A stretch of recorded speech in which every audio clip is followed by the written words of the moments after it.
So clearly we need a little bit more education on Agile. So we're going to look to our marvellous panel to help us out here. Not everybody is 100% behind the current flavours of Agile that are out in the marketplace. So we'll see if you can spot who's drinking the Kool-Aid and who's maybe a bit fed up. I'm going to get them to introduce themselves first of all. If we start with you, Sam. Can you hear me? Yeah. All right, okay, great. So I'm Sam Burrows. I'm currently head of, this is a mouthful, Application Integration Services at the Ellison Institute of Technology. So we are effectively now startup scale up, working with Sir John Bell and Larry Ellison on how do we solve some of the world's humanities problems. So food, sustainability, medical. So how can we predict pandemics, for example? So we are in startup mode and very agile. But previously to that, I've been in big corporate enterprise, British Airways, Carnival UK. And then prior to that, smaller, more agile companies like DAZN, so media and broadcasting, AdStream. But I've also delivered 3 Commonwealth Games, and I worked as part of the tech leadership team at the London Olympics. So that's me. Thanks, Sam. Where you go, David? Thank you, David. And look, it's great to be here and see everyone today. God, I feel bad now. I'm going to do my intro, which is not going to be anywhere near as good as yours or anyone else's on this stage. So, I'm a recent retiree. So I retired in December. I'm your classic technology leader who worked in all the big corporate organizations as a group CIO running tech for many years. I recently went full-time portfolio NED. So now I sit on boards moaning at CIOs about not doing the job appropriately and misappropriate investments and capital and all that good stuff. No, I don't do that at all. But I sit on boards now, and my focus is more on helping organizations to be successful with whatever their purpose is. Thank you. Brilliant. Thank you, David. Ravi. Good afternoon, everyone. My name is Ravi Jay, and by day, I'm the head of Agile Delivery at Jaguar Land Rover. If I describe what I do at my work, it is essentially getting engineers to engineer, design, manufacture, and get the cars to our retailers. The objective is, or the OKR that we are measured by, is time to market. And the leading indicators of my success are predictability, productivity, and employee happiness. In terms of Agile, I was introduced to it about 17 years ago, and I was stupid enough to try it to my own startup 15 years ago. So I have a lot of scars on my back of thinking you're Agile and doing all the stuff, but actually not being Agile. Thanks, Ravi. And Gav. Thanks, David. Good evening, everybody. Has everyone had a drink? Had some food? Okay, because Kyndryl's the headline sponsor, which I just found out. Kyndryl. Show of hands, who's heard of Kyndryl before? Oh, quite a few, more than I expected. So Kyndryl is a startup. We call ourselves a startup. We're 90,000 people. We're an offshoot of IBM. We're in 63 countries. We have 4,000 customers, and we maintain and uphold over 75% of the top Fortune 500 companies' infrastructure and cloud services, and over half of the Fortune 500s. Sorry, the first one was Fortune 100. Over half of Fortune 500 infrastructure is handled by us. So that's Kyndryl. I'm Gav. I've worked in Kyndryl since about 2021, and before that for IBM for a while. I run my own consultancy, and I've been working in Agile for about 20 years now. Brilliant. Thanks, Gav. Luke said I've got to be nice to you because you're the headline sponsor. You do. Yeah. Okay, great. If you grill me. Yeah. No, I'm not going to grill you at all. I might ask you about your suit, but I'm not going to grill you. It's fine. I figured that if they don't remember the food or the drink, at least they'll remember Kyndryl for the suit. Yeah, exactly. Great. Perfect. Thank you. Okay, let's get going, guys. So is Agile still working? We set that off at the topic for the evening. We've run through the 12 principles and failed at that. So I'm going to ask each of you, because you're clearly experienced in the world of Agile, what's the best or worst or both example you've experienced with you and the teams you've been working with where Agile has worked for an organization or it hasn't worked for an organization? Now, I'm really keen to hear from you, Ravi, on this, because you gave your introduction as all about the vehicles that, you do for Jaguar Land Rover and applying Agile to that. That's a very physical thing. Your end product is very physical. And I think it's too easy for us to slip into, well, Agile's all about digital kind of like, cloud-based stuff and whatever. So does Agile work in that heavily physical world? I need a bit more than yes or no on this, right, Ravi? Long pause, right? Okay. So the answer to that question is Agile work, yes, but it's not the same method that works everywhere. Okay. Particularly in when it comes to assembling the parts that we've just ordered, we got to think about just in time. That's a different way to think than perhaps Scrum or your SAFe or your less. So we apply the right method to solve the right problem in the interest of the business. Because we got to have predictability, productivity of the people, and the people to be happy as well. So we got to give them what works for them, not just for the business. So it's horses for courses. And if you ask, the answer to the question, does Agile work, differs based on who you ask. Yeah. As an organization, I don't think we've nailed the answer to that question. But there are pockets, as you can imagine. That's my Agile. That's my Agile. That's my Agile. Right. So that is the lots honest of flavors of Agile. Correct. And so are some working and some not? Can you give us an example of a good one or a bad one? Like a project or a... okay. So I think this was characterized to me. Agile is like waterfall in a hoodie, sprints and retrospectives, but no agility. Okay. There was a cool, I think, a description of pain, of a lot of...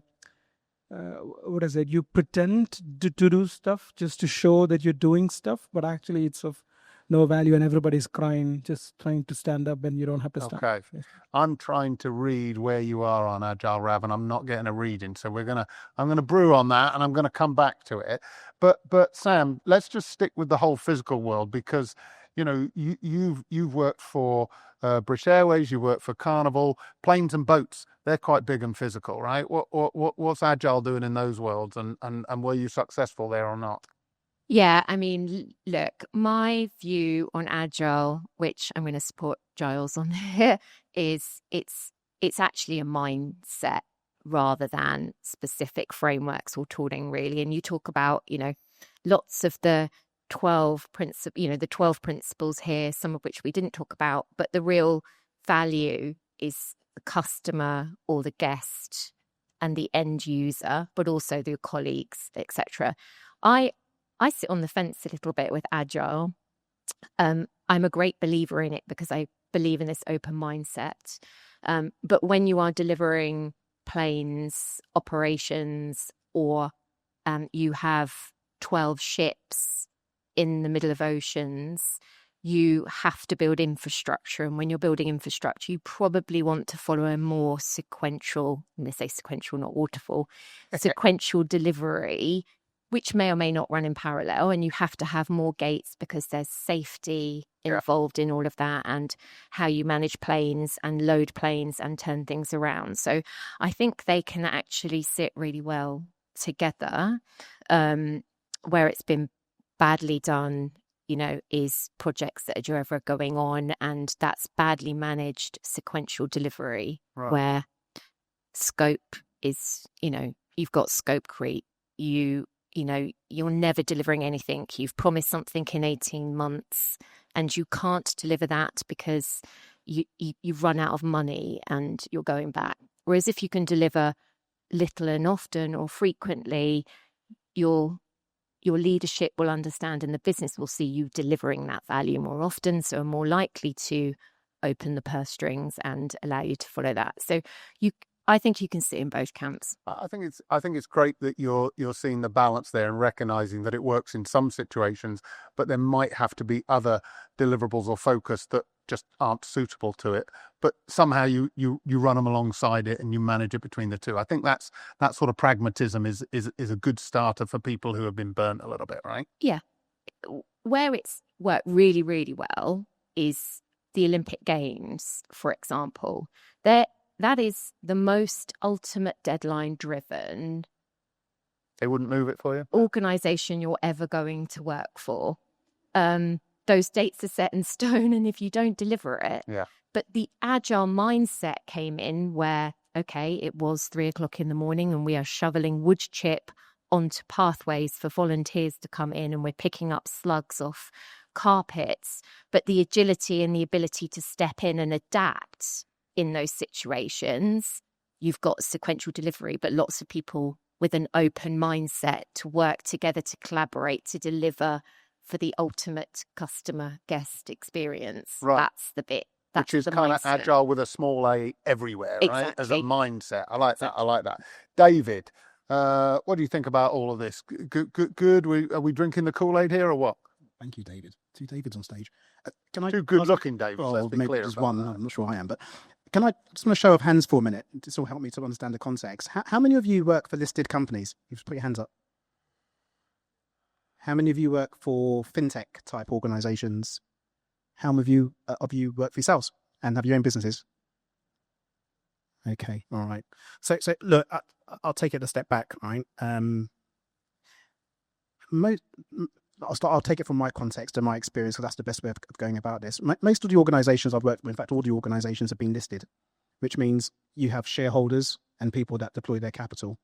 And if you are going through some form of transformation, whatever it is, and my career is based on working for firms that have been built around the 17th century, okay?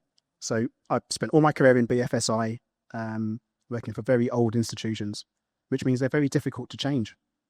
So if you're given a major capital deployment, first of all, shareholders want to know they're going to get some kind of delivery predictability or whatever the outcome is.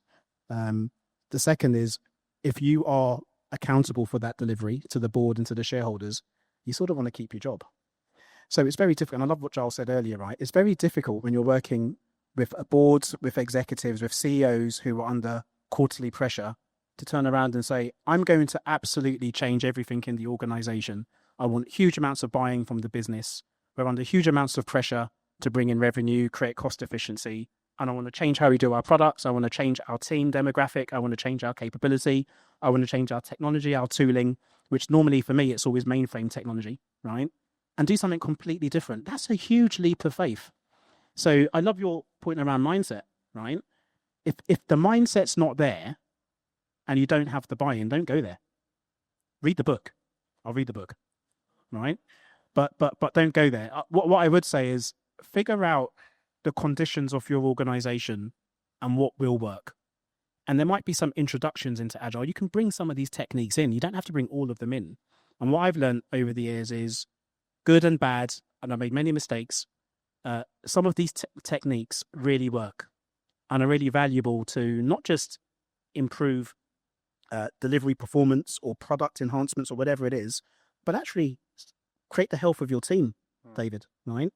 If you want a healthy organization and a healthy team, assuming it's insourced and not outsourced or some hybrid, you want to develop your team and you want to give them new techniques and new things to work on. So bringing some of these technologies and techniques in are really helpful. But I have to be honest, I've only seen 1 or 2 firms do this on steroids, and they're normally small. They normally got a technology stack that's, I won't call it monolithic, but it's relatively easy to change. And even after many years, they get it wrong and they enhance the thing to death and they end up with a highly customized platform, which is then difficult to change, right? So I look at everything from what's your base layer? What's your starting point? What's your baseline? How do you change your baseline? And then you've got to make some interesting decisions with the group of people you have around you. So I'm not for it. I'm not against it from that perspective. But I do think you need to come into the organization you're delivering, you're supporting, and really figure out what's going to work and what's not. I think that resonates with me. David and I have got a lot of the same experiences through our careers, and there are still lots of companies, to your point, Giles, we're not there yet, where you turn up and they're like, really, you don't know how to do any of this kind of stuff? Okay, we'll start with the basics, and that's the technology team, never mind the rest of the company, right? So we probably will be here in 10 times, Giles, so clear your diary, right, in 10 years. Gav, tell us about your big ass. You want to know about my big ass? So I've been fortunate enough to work at more companies that implement Agile well compared to they don't implement them. Great. Talking about my ass, so at a financial institution, a while back now. We started out small with a group called the Agile Self-Sufficiency Team, and that kind of got bigger, and then it became the big Agile Self-Sufficiency Team, which was the big ass group, and it worked really well. Each of the teams knew what they were doing. They implemented Scrum. They had 2-week sprints. The board, this was before we had sort of Trello and things like that, so we actually had physical post-it notes, and we'd wheel the board into one of the rooms to have the daily stand-up. The retrospectives were held by someone else from within the department, so it worked really well. And as it rolled out to about 200 employees, it worked. And then over at IBM, we've got a program called Brilliant at the Basics. So that's 19 disciplines, and each team starts off rating themselves. And what you do is you rate yourself based on if you're a novice up to mastery level across 19 different areas. And each of the teams is required to level themselves up over sort of 6 to 9 months and become mastery at all of those different areas. And it works. But again, it works with small teams. I'm not a fan of big scaled frameworks. So as David has said, it doesn't work in big institutions. But I think the smaller the team, the more nimble you are. Okay, so I mean, first of all, if I was joining the team and I was told, hey, we're going to do engineering at scale, and you're going to be part of this framework called SAFE, or you can go and work for this company and we're going to do engineering at scale, agile at scale, and you're going to be part of something called Big Ass. I'll go for that. So maybe SAFE was the wrong acronym. Let's reword it. Right? It's just a bit too boring for this. I think what we've heard there, and we're going to go on to the next question now. I heard things like horses for courses. I heard things like work out what the company is, can do, what it needs, what it takes. And I heard about pragmatism. Yeah. I then heard right at the end there, Gav, about the size of the team. So that leads us on to our next question, which is who's actually responsible? We've heard that, Agile can work, right? So there's some successes, some failures, but who's accountable? Who's responsible in this? Like, so many times Agile seems to come from the IT department, seems to come from the tech guys going, let's be Agile. Or occasionally there's a product manager hanging around somewhere saying it. So who is responsible? What do you think, Gav? I think the whole organization's responsible. So it comes from the top. You've got to win the hearts and minds of the C-level. And I think they're the easiest to win over. It's the guys on the ground, and it's a safe space here, so I can be frank. It's the developer who's got the ego. That's the guy. It's the person with the weak. It's like a chain. It's your weakest link. So I think the small teams, they can work as long as it's got sort of top down buy-in and then bottom up sort of technical know-how. It's got to be everyone. And to mention those guys on the ground, given that I think the engineers got to Agile early, right, and got very excited about it, and then recently I got some comments on a rather interesting TikTok that I was involved in. I want to talk about that. 80,000 views. But what a lot of the people, and I'm presuming they were engineers of some kind, were like, yeah, just give me a ticket. Just sod off with all this Agile. Just give me a ticket. Give me half a dozen tickets. I'll do the work, right? So do you think that there's fatigue on the ground? Do you think that, 10 years ago, whatever, the engineers got it and still leadership doesn't get it and the engineers got fed up of waiting? Do you think that's something? Do you see that, Ravi, at all? I'm loving your pause. It's really dramatic, Ravi. It's great. No, because the question that we don't ask the question, is Agile working anymore? We ask the question, do we have enough money? Is the business making money? And that is the indicator of perhaps the ways of working. Because if the ways of working is working, if you call that working, and the business isn't making money, then what's the point, right? Okay. So it is a means to an end is the first thing. And second, we try and, to your question, David, the hero mindset, right? So we ascribe a hero to say, you have to make Agile work. That means kind of it's that person's or that part of the organization's job to make it work, and everyone else has no skin in the game. So I like Gav's view of, it's everybody's job. But if everybody's job, it's nobody's job. So I get the idea of there being somebody to drive the transformation. And the one time where I've seen the transformation having a shot at sticking is when HR ran it. HR ran it, not as HR, but part of HR ran it. Therefore, every time somebody from HR approaches you for a conversation, you're like, shit, I don't want to lose my job, right? Okay. So there's a little bit of fear element to, okay, I want to adopt it. I'll do what you say, not for me, but for you. And then eventually, sort of, you like what you're doing, and therefore it sticks. And it's not because they asked me to do it, but because I like doing it. But that takes a lot of time, a lot of experimentation, patience, and HR not using the stick. But when IT leads it, it becomes an IT thing because it's so cool. Everybody gets their T-shirts. The people with no T-shirts hate it, and therefore it becomes their thing and it fails. It reaches a level when it fails, and it doesn't translate to the business benefit, right? Because unless we use it to make money, it is just some project that will die tomorrow. For instance, when I came into JLR 4 years ago, I was told, oh, Ravi, you are this year's transformation.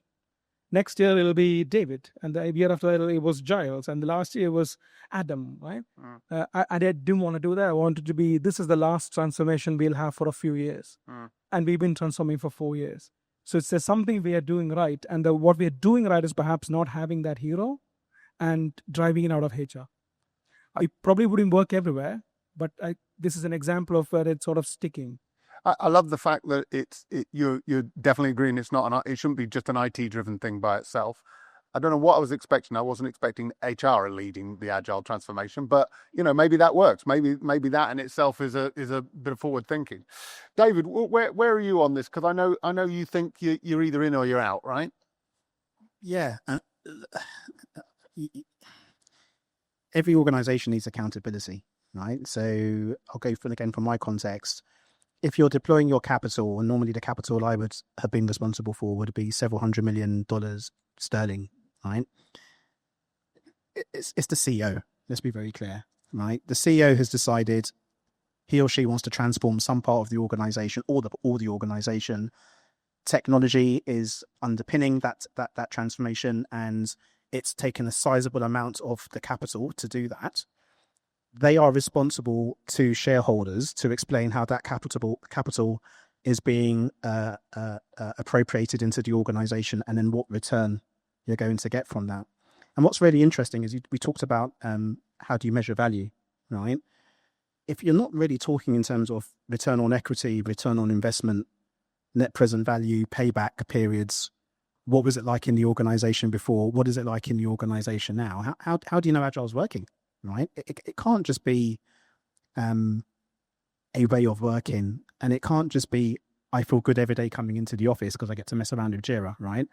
It has to be a binary conversation around, is the organization working for its customers? Are we getting more market share? Are we building our brand appropriately? Are we exciting the markets we want to disrupt or work in, right? And does the external factors looking into our organization, can they see we're doing all that? And can our shareholders see the capital which they're allowing us to spend is getting to be perfectly frank, shareholder dividends, which they're looking for? Keep in mind, my career has been all in listed companies. So I think it is about accountability, to answer your question. I think the accountability sits with the board and the executives as a starter for 10. And the board and the executives, predominantly more the executives, have to get the organization to adopt it by whatever means is possible, right? Put it in their objectives, remunerate them on it, incentivize them on it, right? And then get them to be trained appropriately to do what you need them to do. But if you're not doing that, I'm not sure how you would ever, if you decide to go so binary and take Agile and take it in its truest sense forward, I'm not too sure how you're going to get it to work in whatever your organization looks like. Yeah. I agree with that. So, Sam, I think we're hearing from the chaps here, Agile, bought in correctly, led from the top, everywhere within the organization bought into it is a good thing. But just help us on how do you get the leadership bought in? Because not everybody has drunk the Kool-Aid. So just how do we get that leadership bought in if they're not? I like what David was talking about in terms of, the outlay of money. The CEO is going to be focused on success and value to their customers, of course. But how do you get to the conversation that makes them think Agile might be the answer? Yeah, that's not an easy question to answer. That's why I asked you, Sam. Yeah, thanks. I'll take one for the team. Here we go. So there are different ways to approach this. And I think, we were talking about it earlier. You have to know the company and the organization that you're working for. So I'm in a very different position now, for example, in a scale up, but with budget, where we've just deployed Oracle Fusion in 4 months. I mean, that's crazy, but that is start fast, get it done, get it out. We haven't got time to wait. And that's because we have got the buy-in and the budget. I've been in other organizations, big corporate enterprise-wide, where it is literally like turning the Titanic. So you have to really understand what you're going in to try and deliver. And that takes longer, but you need that strategy to understand what the organization is, what it looks like. There's lots of change consultancies out there, and actually really good ones are worth investing in and spending time to understand the organization and where you can start turning the dial. Because when we talk about Agile, coming back to the mindset bit, the way to deliver it into a business and the way to take a larger corporate company that's been there for 150 years is to prove out how you're going to start delivering the value. Because ultimately, that's the thing that's going to drive the commercial side of it. All right, strangle down your BAU, look at what you need to do there. But if you're building new, you've got to think about that bottom line, dollar, pound, euro. So it's understanding your organization, having your change strategy, and then are you going to go after small pockets of this? There are various different organizations out there with various different approaches, but proof of concepts to prove out the value, to show why it's good to think about doing these things. We talk about glass tubes, for example, and then you've got guiding coalitions that can then shout about it into the business. This is why it looks good.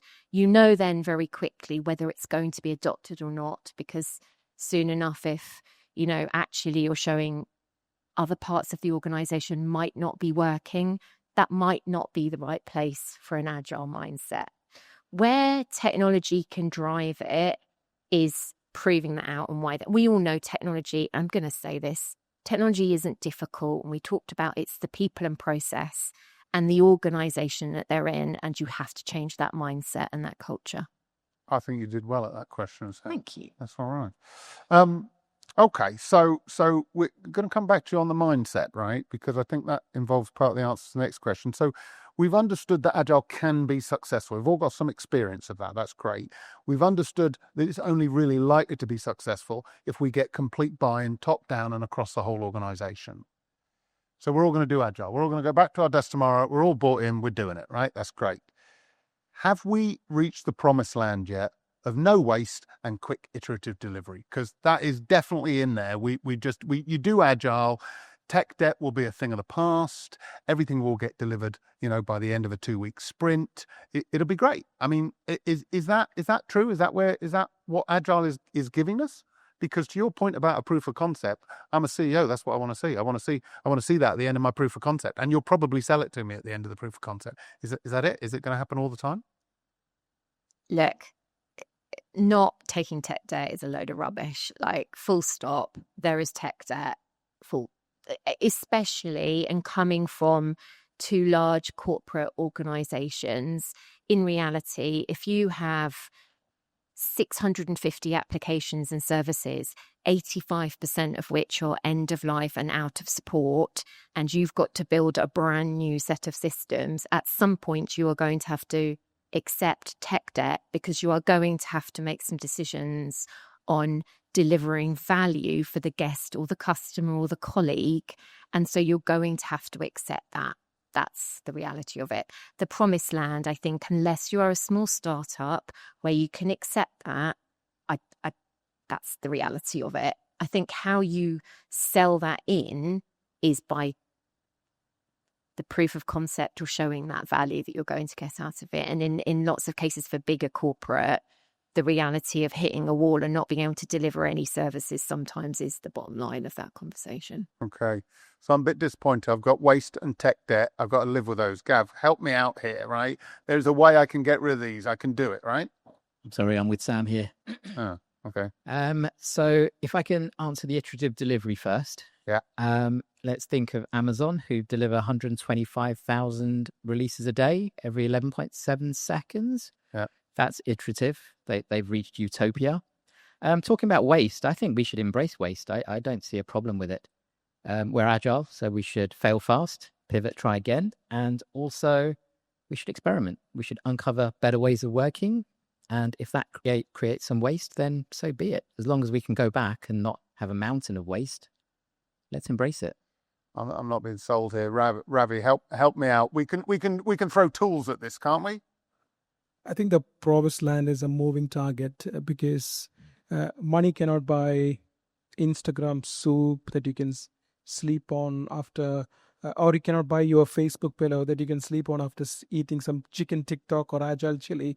But what it can buy is a lot of agile coaches who will tell you how to overestimate the effect of agile, the impact of agile, and underestimate the time that it takes to adopt agile.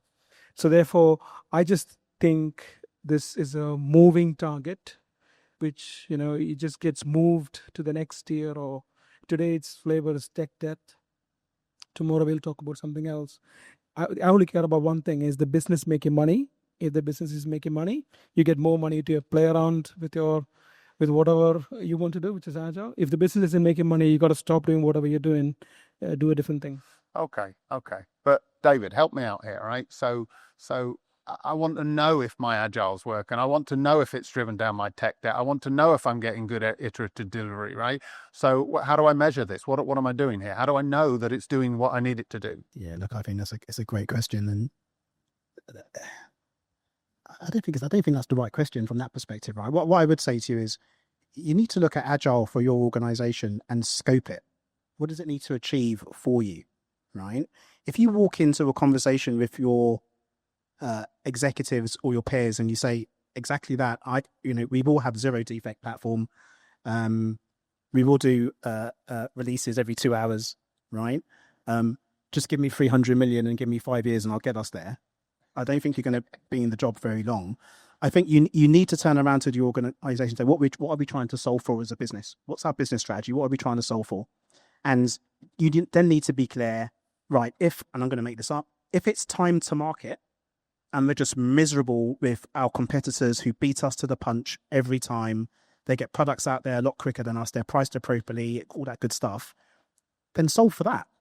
Now, if you solve for that, you're not really solving for patching, you're not really solving for technical debt. You're probably going to have a build-up of all that stuff, and you can solve for that later by whatever means you choose to do that. But be clear on the scope of Agile, what it's trying to solve for your organization, and make it clear to everyone, it will solve for this, but it won't solve for all these other factors, because you can't solve for everything. And I've seen this so many times. I've inherited it. I've been greenfield. I've been honored to be allowed to sort of build some of these teams, but I've also inherited a ton of stuff that didn't work because it was promised it would solve for many different things, David, and it didn't solve for any of it. So baseline is important. Clarity is important. Link back to strategy is important. And don't die in a ditch. Don't be scared to tell whoever, this is what I'm going to do and this is what I'm not going to do. And stand by your convictions, because you take on more, you put yourself and your organization at risk as well. So I like the fact that you corrected the question, right? I think what I'm hearing from you as a bunch of panelists is stop starting all your sentences and questions with Agile, right? Stop thinking, okay, Agile, we're going to do Agile. What's the problem, right? It has to be, Ravi, I like your point about, hey, don't worry about it too much. Is the business making money? Are the team happy? Are you getting stuff done? Who cares what flavor of whatever you're doing, right? So I think there's an element of that. But this is about Agile, so let's just focus back in on this for the last question. We're coming to the audience in a minute for a couple of questions, so get yourself warmed up. Are we just using Agile because, basically nobody liked Waterfall? There you go, I said it. And Agile came along and we just went, yep, that's it, let's do it. If there was another option, would we be brave enough to use it? I mean, there are other options, right, that people talk about. And some of them, I was having a conversation earlier this evening where people are experimenting with those other options, adaptations of Agile into a different era. But, are we brave enough or have we sort of gone quite a way down the Agile rabbit hole. What do you think, Sam? Yeah, I mean, my view still is it is a mindset rather than specific frameworks that you put in. So I think you can set yourself out with a vision and a strategy and a roadmap with how you're going to deliver that value, delight your customers, whatever your like tagline mission statement is for whichever business you're in. You need to be able to adapt to the environment you're in and the organization you're in and take those people with you on that journey. You can do that in lots of different ways. And I think, certainly when you're in bigger organizations and larger corporates, there are some things that you just will need to do as sequential delivery and some things that you will need to do quick and fast and dirty, we say it, to get something out of the door. So I think it should be how you're going to deliver the value to the business and stick with that and be able to adapt as you go. Giles talked about it. It's the adaptability and the mindset shift into that. How do you empower the teams? How do you allow them to come on the journey with you versus a specific framework that you're going to put into the business? Because actually that's quite control and command. So you're going backwards rather than forwards. I mean, David, this sounds like common sense to me, right? Is that what we're actually saying? We don't really need to follow one strict methodology, but we need to think about stuff and apply a bit more common sense in our delivery approaches? Yeah, I mean, look, I think you've all had come at it from a different perspective today on this stage. And like I said, for me, it's the conditions of the organization, it's the culture, it's the operating model, it's the technology, it's your products, it's your services. I do agree with you. A common sense approach always outweighs that, and walk into things agnostic of what you learned in your previous organization when you moved to another organization. Don't just walk into it and say, "Oh, it's going to be agile. I'm going to do it exactly the same way I did it in my last organization," because you may not have the personnel, you may not have the behaviors, you may not have the culture, you may not have the investment, etc., etc. So, I'll finish where I started in the first question. Some of these techniques really work, and some of these techniques you can apply and adapt into whatever organization you work in. Be very careful if you want to. I keep on looking at your book, Giles, so I apologize. Right, and it's like the Book of Death. Right, it's probably an amazing book to read, but when I'll take a free one from you later. But I do think when you look at Agile as a methodology, please don't walk away thinking you can just deploy it anywhere. Right. A common sense approach will always prevail. And if you've got the experience in this audience, then I'm sure that common sense approach will prevail. If you don't, find those folks who have done it with scars and let them help you and mentor you and your teams to apply and make sure what's applicable will work in your organization. And I bet those people will start with common sense as well, right? So I hope so. Yeah. Ravi, bear in mind that you have the word agile in your job title. How would you like to answer this question? So for me, Agile was born out of a need for flexibility.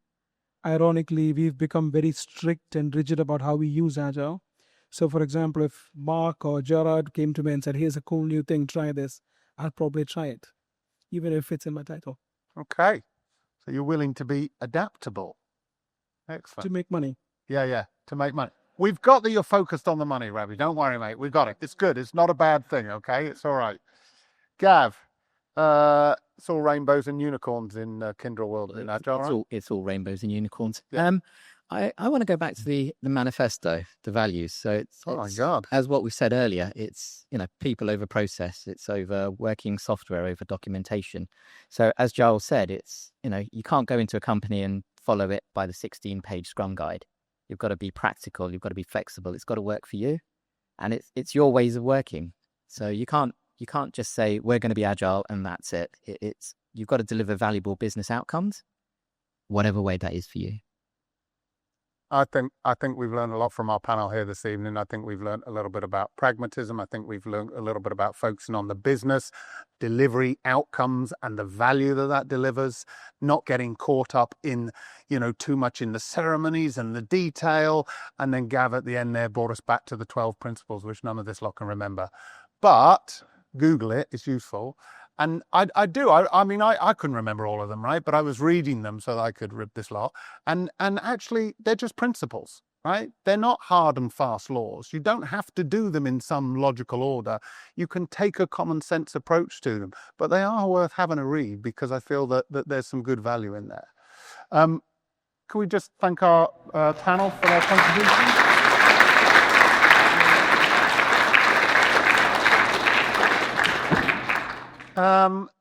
We got time. Where's Luke? Hello, Luke.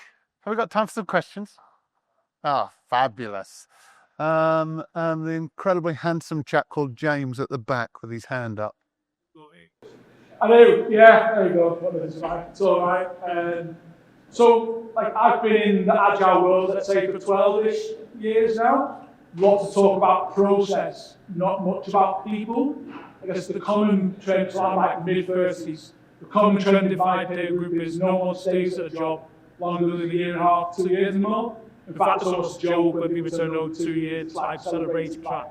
I guess then when my dad was at the same company for took back 30 years, I wonder, as Agile moved up to 30 years, are we kind of forgetting that, like, the people dynamics that reset every 18 months, and then a little bit like there's a 50% chance that I'll share a birthday with somebody there because there's more than 30 people in the room. As you kind of scale them, is the chances of when people leave and then trying to refresh this culture, is that the part of Agile that's missing? The culture gets reset every year and a half, the best and more often it works. Which one of those 8 questions do you want us to answer? So yeah, I guess it's the observation from someone who's not done it for 30 years, kind of like that, the staff retention element and changing the people process. Funnily enough, I think Giles hit on this. If you were listening to his piece, he said, how many days was it, Giles? Or it was like 2.5 years before anybody left the team or something? Yeah. 25 months before anybody left the team. And so I think, James, to your point, you know, your generation does have a habit of frequently turning over. Maybe if you create that right environment in the way that Giles was explaining, that's something that happened. Any of you guys got experience of that? Yeah, I mean, I think it's our responsibility as leaders, and I hate the word manager because that feels like, you know, it's hierarchical, but it's our responsibility to make sure it is about the people and the culture, and you're creating that empowerment within that. One of the things to do is to make sure that you are driving and you have a change in enablement lead. And that isn't just around a comms plan. That's around how do you make sure that you are continually evolving as a group of people, how you're championing those individuals, you know, being part of that feedback loops, you know, all the good things that come out of some of those ceremonies that you have as part of the Agile processes. It's fundamental in whatever methodology you're using that we look after people and make sure people have PDPs and are mentored and have buddies, and are creating those environments that people can then work in and empower them. And I don't think any of that is unique to any particular methodology. Ravi, you look like you're excited to answer this question. I was going to say something, but is this being recorded? Yes? We have editorial control, Ravis. Yeah. Yeah? You sure? Yeah. We'll put it on TikTok later, don't worry. No. Go for it. We won't say. No, so on the real, right? So I found it extremely difficult convincing people to embrace the change because the answer to the question, what's in it for me, was quite difficult to answer for somebody who's been in the business for 40 years, about to retire in 2 or 3 years. It was extremely difficult to convince them to adopt new ways of working because the answer to me was, work for 40 years, well, you're going to leave in a year, I'll just hang back and get my pension. Equally, what really surprised me was the talent that was coming from the universities into the business. The word mindset meant nothing. The word culture meant nothing. I am here. The answer to the question, what's in it for me, is I'm here to learn. I'm here to make some money because in 2 years I'm going to be out because my dream is doing something else, not the stuff, right? So in that context, that was not the context that I grew up in. I grew up where my parents showed me that you get a job, you stay in that job until you retire. Right? That was the culture that I grew up in. So that concept of loyalty, you go into a firm, you learn, you give your all, you build something together. That ethos was almost intrinsic, right? It was not something I wanted to do, but I did anyway. That is changed in some of the younger talent that comes up. I'm not knocking that talent. It's just they've got a different ways of thinking about life. And to those folk, the answer to the question, what's in it for me? My answer to that question is now obsolete. So I'm in a place where I need to find a different answer to that question that gets them to the same level of motivation of wanting to make this work, wanting to approach and build something together. That is where I'm struggling with. So I find both sides of the spectrum quite difficult. So to your point, that churn of 2 years is something you observe with the younger talent. That no churn for 40 years you observe for the very experienced talent. But it's quite difficult to get them to adopt the ways of working at a deeper level. They'll do it at a surface level because they want to get the monkey off the back, especially because HR is asking you to do it. But when it comes to when that transformation energy goes, everything just stops and it goes back to the older ways of working. And then you ask yourself, did any of it actually work? Did we actually make a difference? Or do we just, because when you spend money, things change for the period of time, right? But transformation and true change persists when you are not in the room. And that's the test of whether Agile is working. Is Agile working when you're not in the room? Really? And if it is, then great. Right? Really like that. I think also what you're talking about there, stating as yourself. Look, that wasn't recorded. No. It's fine. It's fine. Yeah, it's going to go great. Anyway, what you're saying there is, as somebody who was brought up in a culture of like, you get a job, you work at, same here, right? We're now the leaders, right? We have to be adaptable to bring that younger workforce coming through with us, right? We have to, we don't have to understand it. We don't even have to like it particularly.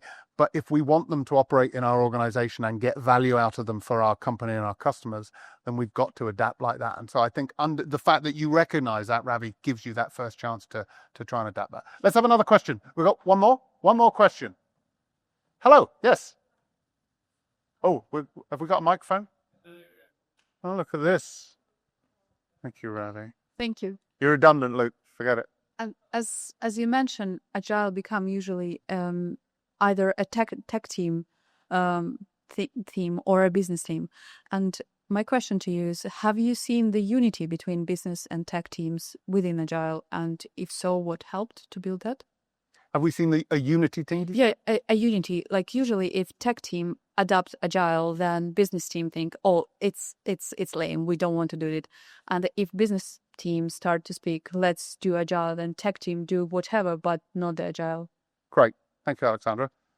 I think that we've talked in the past about product management and product teams and coming together, and it touches on that a little bit, right? Where you're going for that nirvana. And as tech leaders, we've seen the CPTO role come out recently, and we're going to be talking about the different kinds of C-suite roles in our next panel next month. But yeah, is there a nirvana there? Can you get to that one team, that unity team who appreciate it all? What do you think, David? Well, thank you for your question. You can, but what I would say as a tech leader is you've got to put your ego in check, right? It becomes about ego. Who's controlling what? Who's controlling the resources? Who's controlling the budget? Who gets to hire? Who gets the rewards for when it goes live and it's successful? If you let the business lead and you support them when it becomes difficult, you build trust. If you understand you're part of the team and it's everyone's success, you build trust. And I've done both. I've been the CIO who, it's got to be my team. It's got to be my budget. I've got to control the resource. I can't let you hire the Scrum Master, or I can't let you put that person in the business, or my BA or my SME. And it's not been great for me in terms of building relationships, right? But I've learned from that, and I've also said, you know what, to the commercial revenue leader, let's do it together. Let your product line manager go and build that team, as long as we can help them with recruitment and we can make sure we hire the right people, etc., etc. And you can control the budget, and I'll sit in the committees, etc., etc. That worked really well. And when things went wrong, we walked hand in hand into the CA's office and explained what went wrong. And we were together doing that.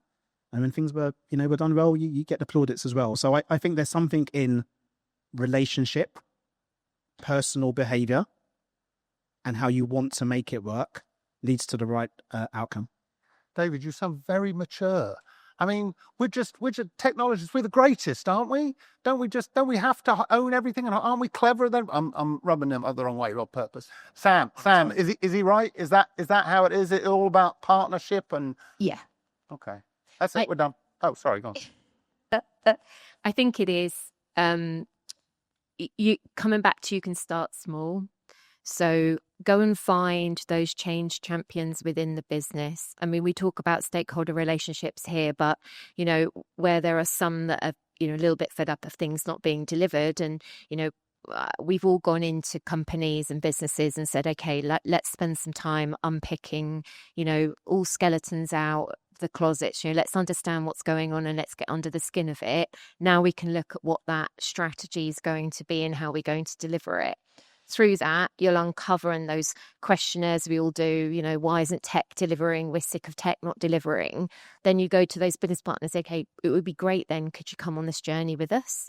So you don't need to do it with everybody in the whole business. What you do is find that pocket of support that you can get to prove out why those newer ways of working and how you take the business on. The other, and one way of doing it is, it's okay, we'll put in the product manager. Product manager can sit in tech for now, but you can interview them with us. You can be part of that.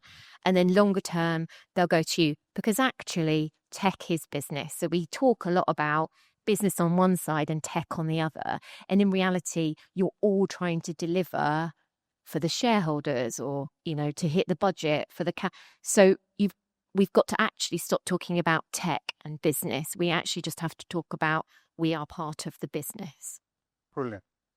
Gav, you're the sponsor. Take us home on this, right? You work for a small 90,000 person startup. So, explain the intimacy of these relationships to us. No, Sam just said it really well. So I was going to say, it's not about partnership. It's not two silos. It's one team. It's one vision. It's one product vision that, we're all delivering it in the trenches together. So I think we need to change that narrative, and it's not them and us, and it's not business and tech. It's all of us in it together to deliver this wonderful product. I think those are good words for us to end on. Ladies and gentlemen, if you could thank Gav, Ravi, David and Sam for me.